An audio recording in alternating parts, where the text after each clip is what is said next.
Hi everybody, this is Pamela with InTune-ition Wellness. Welcome to part 2 of the heart chakra. Now in the first video I was talking about a lot of the components that go on with our heart or air chakra. And I thought about it after I finished recording the first part that there needed to be some additional information being given out. Now, if you all recall, if you've seen the video, that I talked about the clavicle region, the area with the clavicle region that has been designated by a lot of theories as the higher heart. And what this means is how we perceive ourselves, what our perception of ourselves as we go through these interactions. It can also be involved with the communications. So when we're having conversations with people, or sending messages back and forth, or just the extent of the interactions themselves and the relationships that we're having with these people, with these other people. Remember, it's about other people. So when the clavicle area acts up, it also will be starting to affect the upper back. Near that C7, I might add, to remind everybody that the C7 is like your antenna. But that upper back area across the shoulders, between the shoulder areas, is like your support system. So let's say, for example, you're having an interaction or a relationship with somebody that you don't feel as though you're getting enough support. Whether it's true or whether it's what you're believing. Your upper back is going to start reacting. It will tighten up and lock up, which also will start to make the shoulders act up as well to get your attention, because it's keeping track of that interaction. It's keeping track of those interactions. So you got to realize something, that if you are involved in a very toxic environment or a very toxic relationship, this area is going to act up and it will probably start affecting the throat. If your body is trying to give you an information, it's going to use the axis of the higher heart of, again, your HR area, your HR department is keeping tabs. It's going to relay the message through the operator standing by, if you will, to relay the message to you that you might need to reevaluate that situation. So my advice for people to do that is to just review what's going on. See how you honestly feel. Because if you're lying to yourself, your throat chakra will call you out on it. But if you are choosing to continue, you have to safeguard yourself on what you're going to allow to happen. Now, here's one of the things of how the shoulder gets involved with this. Remember in the last video I said task or responsibility?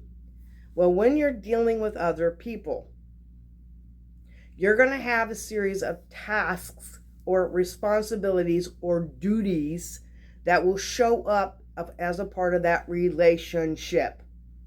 And there are levels of intensity that can come up that you need to, if you notice what my body just went, that you need to listen to, you need to see, you need to pay attention to. Now, what this means is, on a normal basis, under normal circumstances, you get a task, whether it's a work or a personal task. You get a task handed to you by another person. You can go yes or no. Very simple. Yes, I'm going to do it and I'm going to be okay with it. Or no, I don't think I'm the right person for that task. You're going to have one of those two answers. There's not really any in between, because if you're doing this, your body's still going to go, what the hell are you doing? Okay, your body is going to call you out if you're in limbo with what to do, and it will lock up the areas, because even in limbo, it's going to lock up your areas. So in this case, your body's going to expect you to really look at the task and really understand what your responsibility is to that task and to the other person. Because if this is a higher management telling you that you have to do it, there may be a fear factor that starts to show up that will either lock up your voice or it will start to lock up your chest. Because the fact of the matter is, if your job is on the line because of this, your body is going to respond. Okay? And the way to get around it is looking at the job, looking at the task, and saying, is it my actual responsibility, or is this somebody else handing me their stuff? Okay? I mentioned their stuff before. So in this case, this is what you have to make a decision. You have to understand that all of these grids have a purpose involved with them when it comes to certain functions or tasks, if you will, that they're responsible for. And in this area, when you're talking about between the throat chakra and the higher HR, these two have a correlation with each other that they'll go back and forth very quickly because they're right next to each other. So they're neighboring quads. They're neighboring grids, if you will. And they talk. They communicate with each other. They go back and forth to figure out what to do. And it also gets left and right side of the body. For example, for those of you that don't understand the mapping system in these alternative theories, left side actually is the receiving side. It's the idea side. It's the abstract thinking. It's looking at the big picture of everything to comprehend what you want to do with it. Like if you're setting up a goal, you have to have an understanding of what you want to achieve. The right side is the strategist. It's the analyzer. It's the one that wants to rip everything apart, look at it, put it back together. It's the ABC, 1, 2, 3, bullet point list. It's the one keeping tabs on the actual steps that you're going to do to get to that goal, okay? And this is involving every single grid, by the way. This is not just certain grids. This is every single grid. Every single chakra is going to have this balancing act taking place. Every single one. So when you're balancing the idea of taking on a task, it's weighing the options. And you may feel it switch between the left and the right shoulder. You may feel it even switch from front to back because, again, I mentioned in the last video, front side represents current events. It is the now. It also can be considered looking into the future as well, but it has a tendency to go, I'm here right now. I need to pay attention to the situation right now, right today. The stuff behind you literally translate of the stuff behind you. So things from the past. So if you have a repeated pattern involving relationships, it might show up, but it might show up in different areas, but come around to the front to get your attention. Because that, again, the body doesn't speak to you.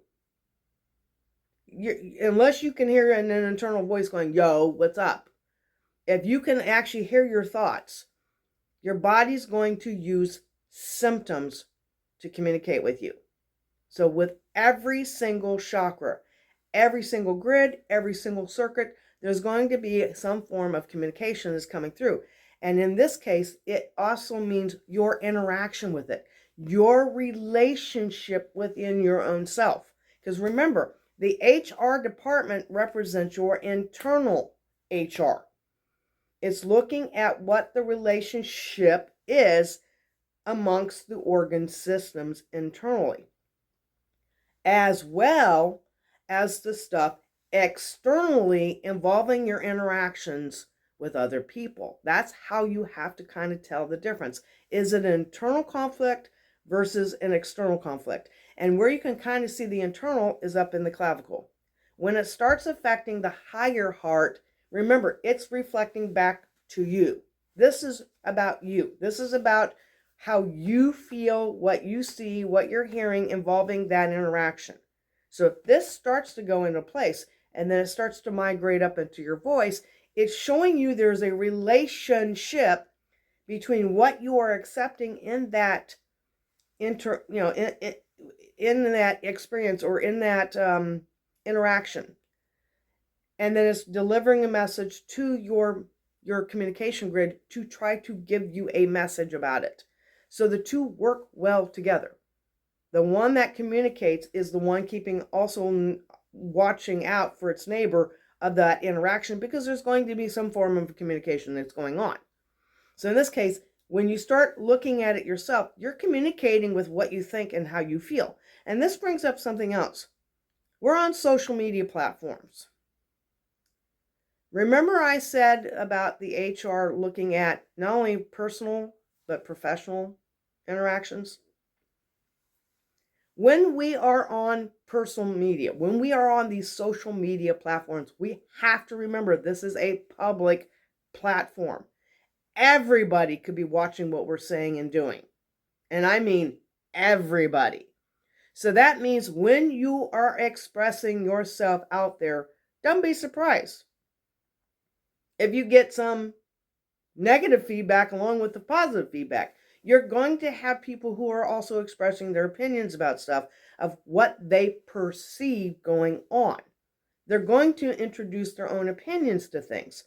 So that is going to affect this area big time. It's going to affect this area. And a lot of people will tell you, well, it's going to affect the heart. Not yet. The lung happens to be your complaint department, by the way.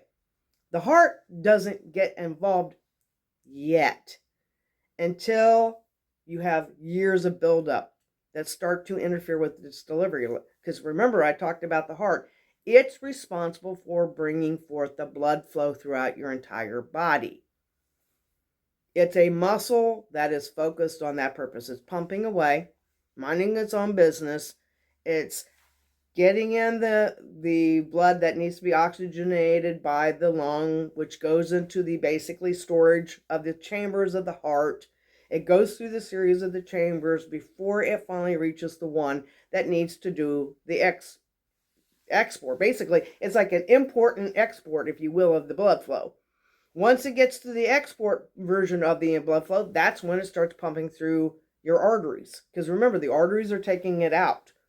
The veins are the ones returning it back to the chambers in order to get reoxygenated. It has to get more oxygen in it and more nutrients. So in this case, the heart isn't necessarily involved with this until the delivery system starts to get messed up.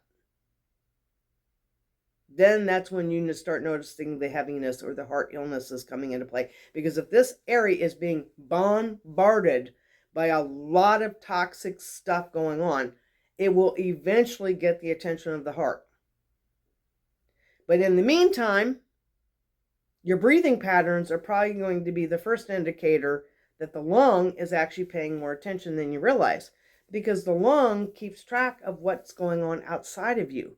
If the blood flow is what's going on internally, helping to feed the body, the lung is the one watching access. What are you allowing in? What are you allowing in as far as communications? Because again, realize when we breathe, guess where we breathe? We breathe through our nose and it goes down to our lung. We can breathe through our mouth. There are mouth breathers and nose breathers. It's going into the lung. That means the lungs are responsible for bringing in the breath of life. That's where a lot of the charts will tell you. It brings in the breath of life. But that translates into what are we allowing to come in to our field? What are we allowing in?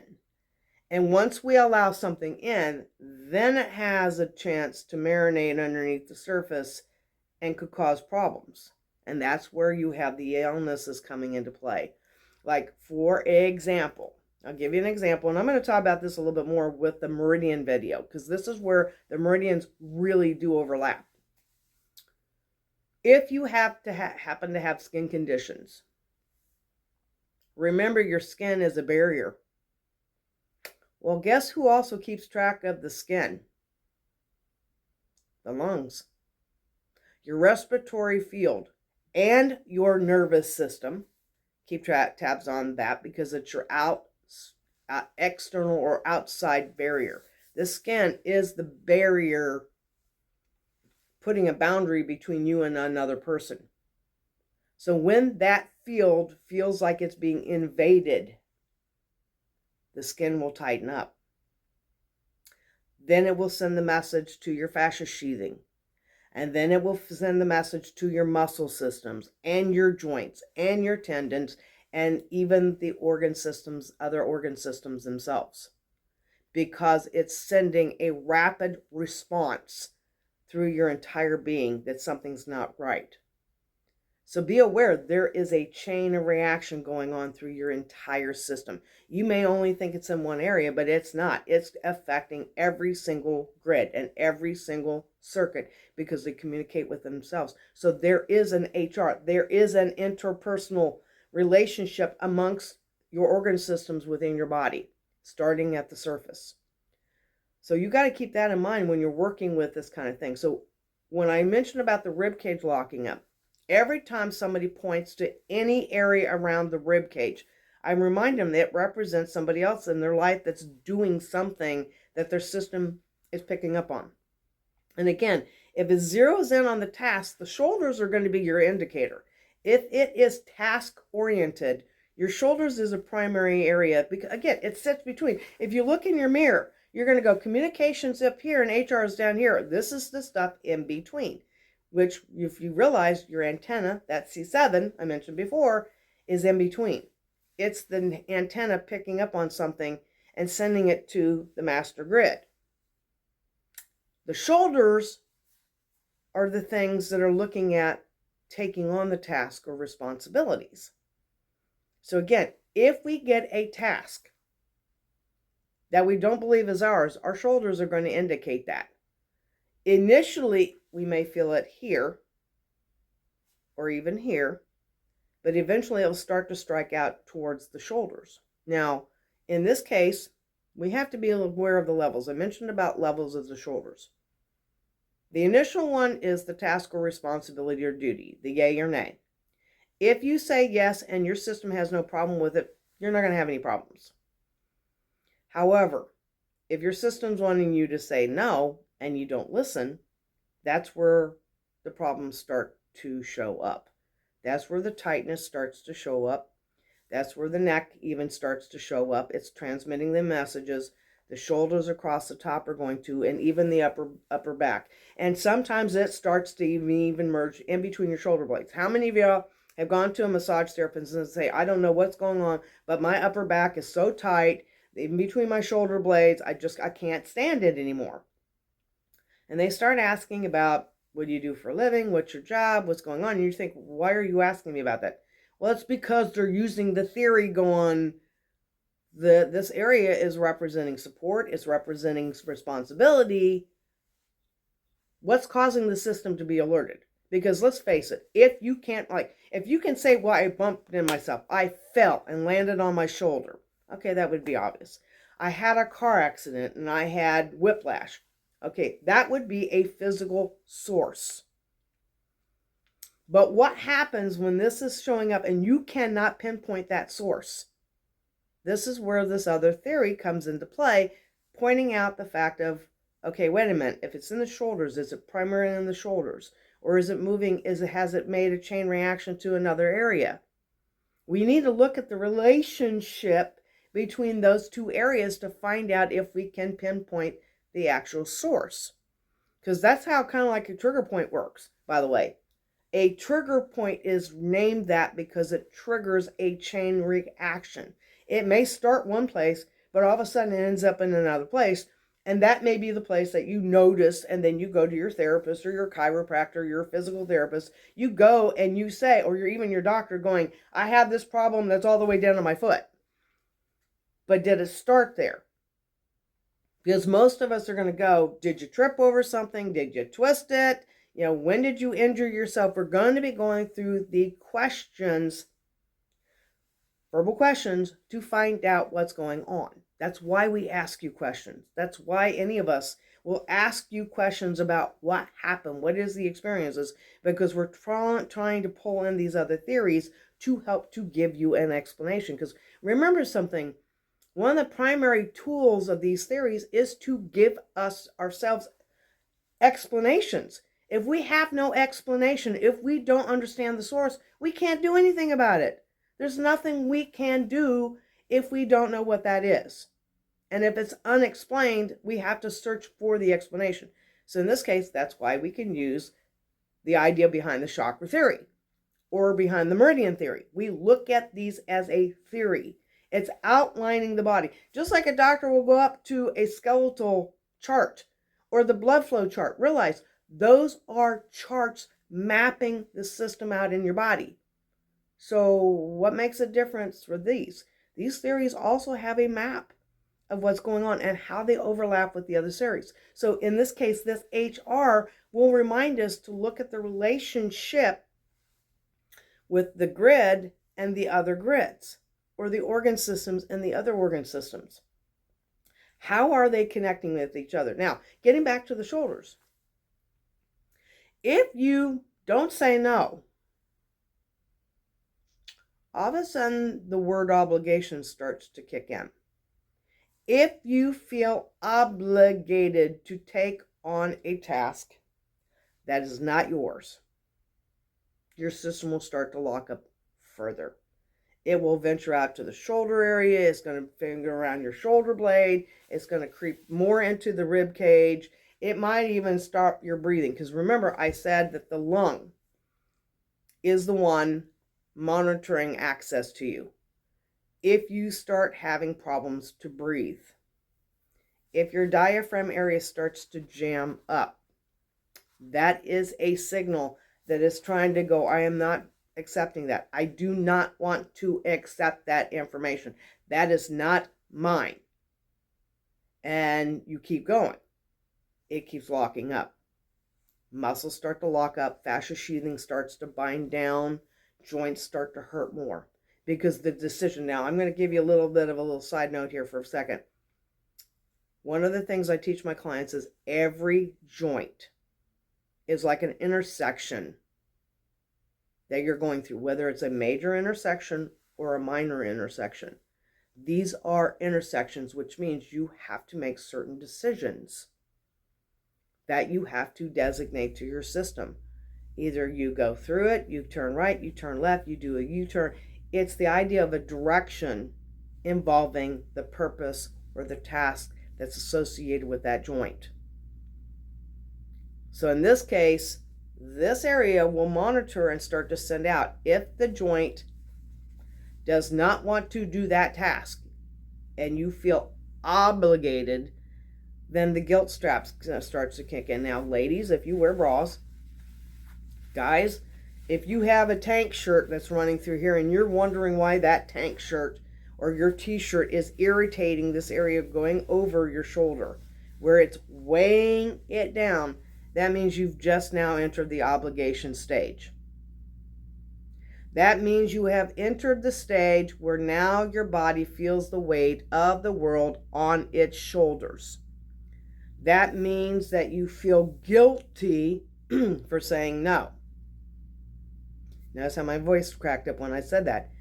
That's one of the signals. If you feel guilty, it's this area is going to talk up here and go, why are we feeling guilty? Why do we feel guilty? Okay.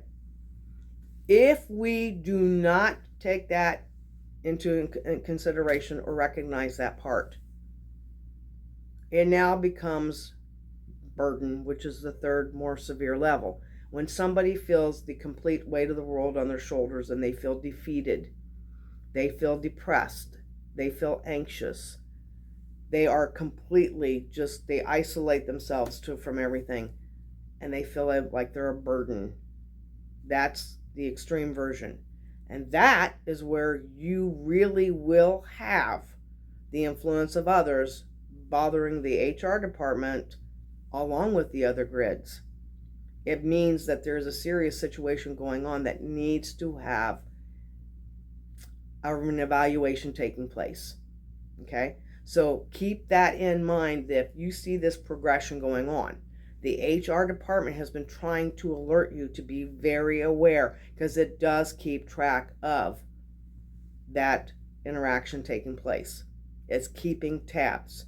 So again, my advice to you is if your rib cage starts to act up first, it's pointing in the direction of the other person. So again, your choice to yourself is, do I continue having this interaction? Do I need to set boundaries? Do I need to know what part of those tasks are mine and what they are, or what the tasks are for somebody else to do? Do you need to stand your ground with certain things? Do you need to bring up a conversation to your boss? Or if you are the boss, do you need to bring up a conversation to an employee or contractor that's stepping over the boundary. This is where your HR department comes in handy, because it's going to alert you before things get bad. And again, I remind people, the heart is the one that shows compassion and passion. That's one of the things. But it's going to get annoyed with you if you're stupid, if you make stupid choices, or you do stupid things for yourself. If you deny yourself your emotions, if you deny yourself being able to do your own stuff, then your heart will get involved. Otherwise, the lung is going to be getting your attention. Oh, and I remember I mentioned something about the skin. My acupuncturist taught me this, and I'm going to probably repeat this when I talk about the meridians. If you start having hives showing up, there's one of two things that could be occurring. You could have a chemical interaction that the body doesn't like. You may have taken something chemically in that's producing the hive, whether it's a medication, food, an allergy, some other kind of an allergy, or it can be an annoyance of another person or a situation.